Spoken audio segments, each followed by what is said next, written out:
Hi guys, and welcome to a new episode of A Dog's Soul. Have you ever been wondering how you could give your dog more confidence and make him participate in whatever you want to do with him or to him voluntarily?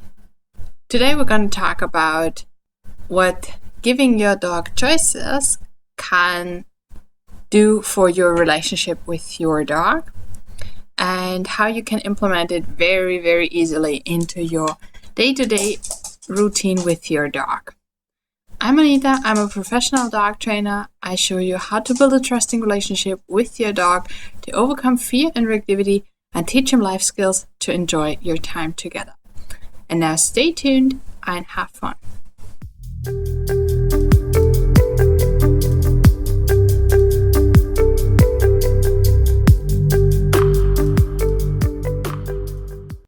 Alright, so sometimes we people are a little bit afraid of letting our dogs decide things because we are a little bit afraid of losing control, and that whenever we let our dogs decide, they will decide against us, so to say. So they would decide not to participate, not to listen to us, and be a danger to the surroundings, other people, other dogs, or whatever is the case in every situation. So I totally get why this is something that people don't think of and sometimes just don't want to do. But the thing is, you may be surprised by how much our dogs are willing to cooperate with us when we give them the chance to do so. But let's start at the beginning. What do I mean by choice, and where can we give choice to our dogs? Well, the most easy situations are when you let your dog decide little things like what kind of chew thing do you like today? Or do you want to go right or do you want to go left? Or do you want to be pet or not? Things like that. So whenever I am cuddly with my dog and I'm petting him and scratching him and having a good time, I'm always checking in with him every few seconds, minutes, whatever. So I do that with just taking my hands away and looking at him and seeing what he does.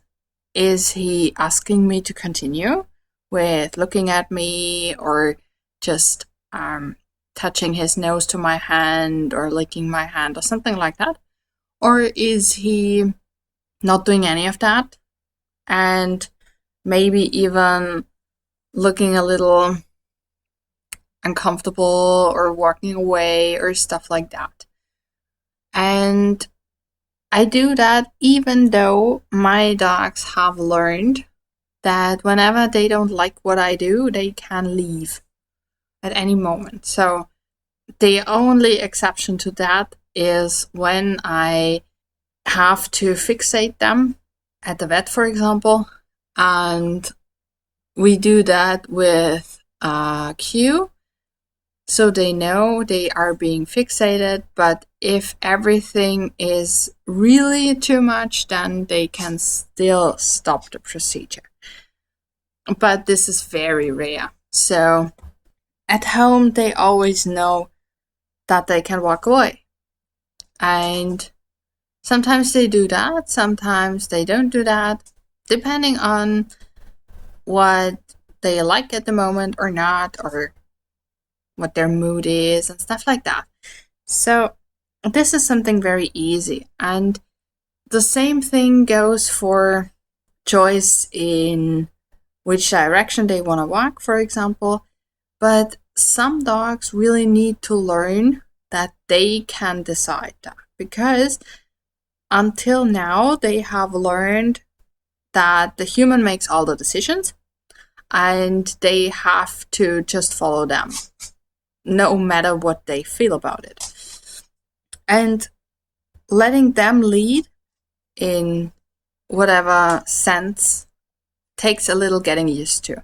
Not only for the dog, but for the humans as well. So don't worry if this feels weird in the beginning for you. It's just normal. It's just something new and a new concept and things like that. So it can feel a little weird. That's fine. But if you're open to the process and if you're open to try it out, it can really be a game changer. And it can make walks for your dog so much more fun and so much more interesting.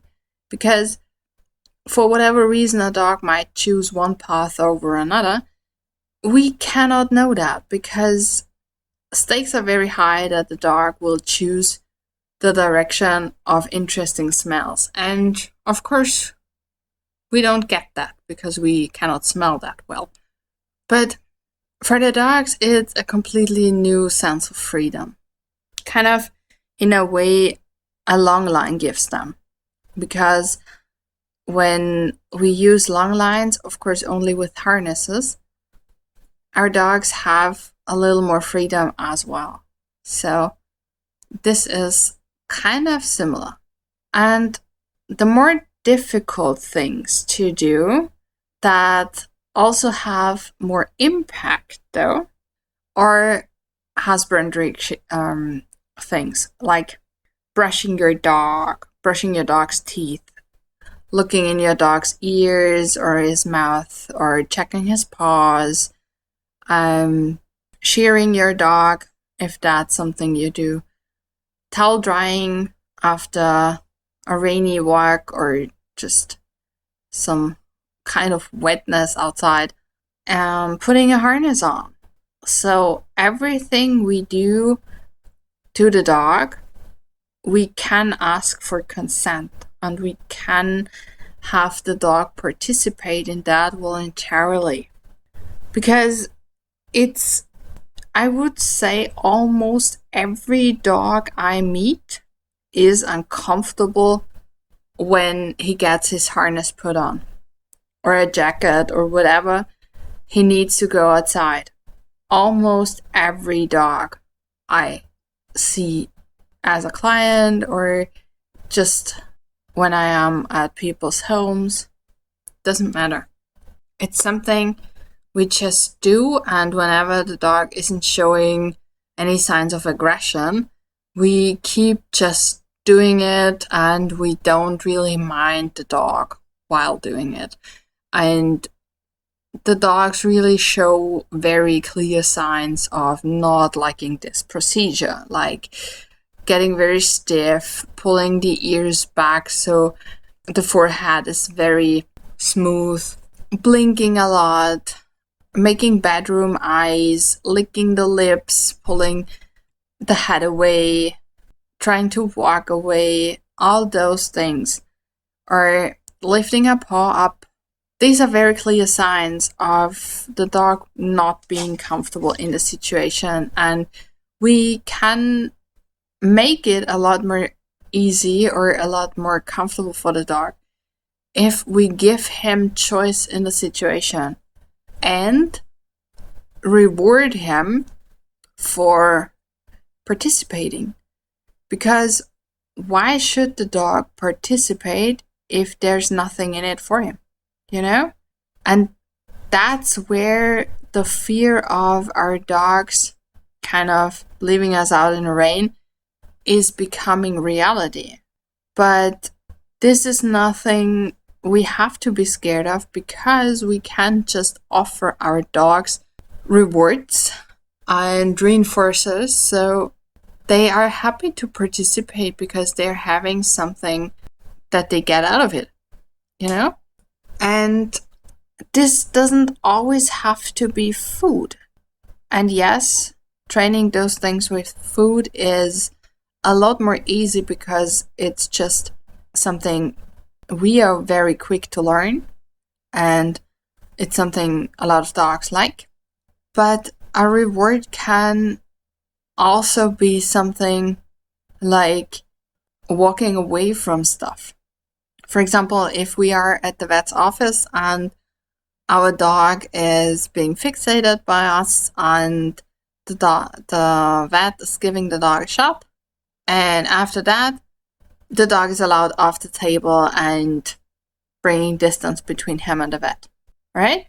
It's not as powerful as if we are combining it with something like food, or in some situations it can also be play and praise and stuff like that.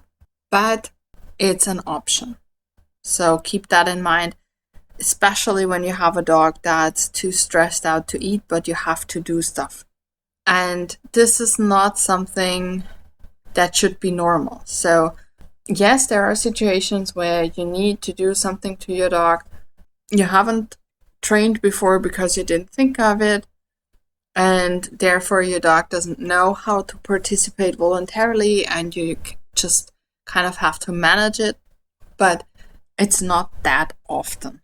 And if you like doing stuff with your dog, and I'm guessing that's something that's true for you because, well, you have a dog and you probably have fun doing stuff with him, then why don't you try medical training?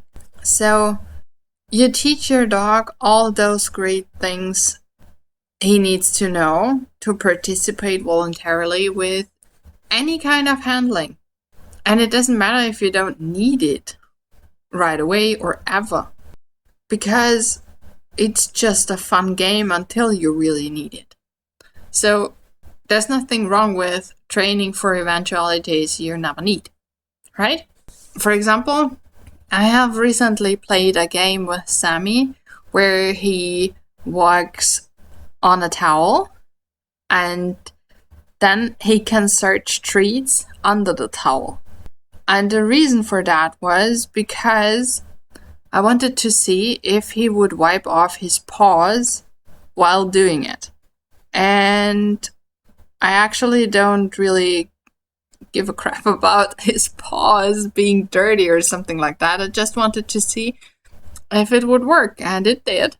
But it's not something I need on a daily basis or something like that. So it can just be because it's fun. And it can be because you need it every day, like putting on a harness or putting on a leash or checking your dog for ticks or whatever it is for you, all right? And your dog. And the simplest thing can be just calling out the thing you're gonna do.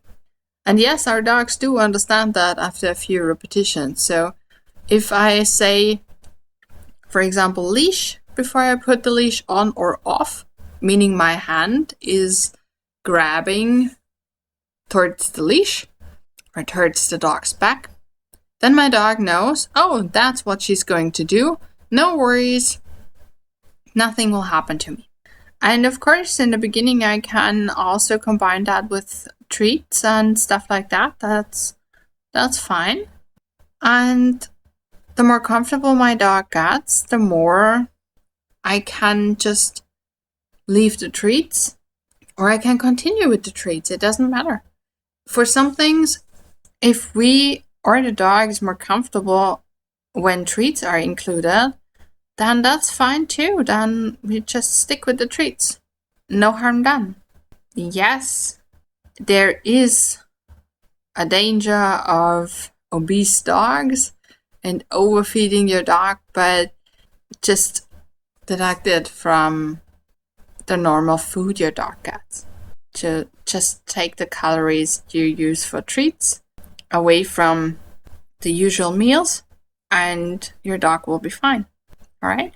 So to finish up, I would love to hear where you have given your dog choice and where has that led you with your dog.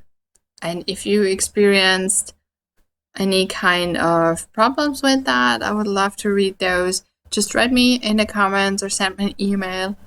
And I can't wait to read all those things. That said, don't forget to like and subscribe, and we'll see each other next time. Bye.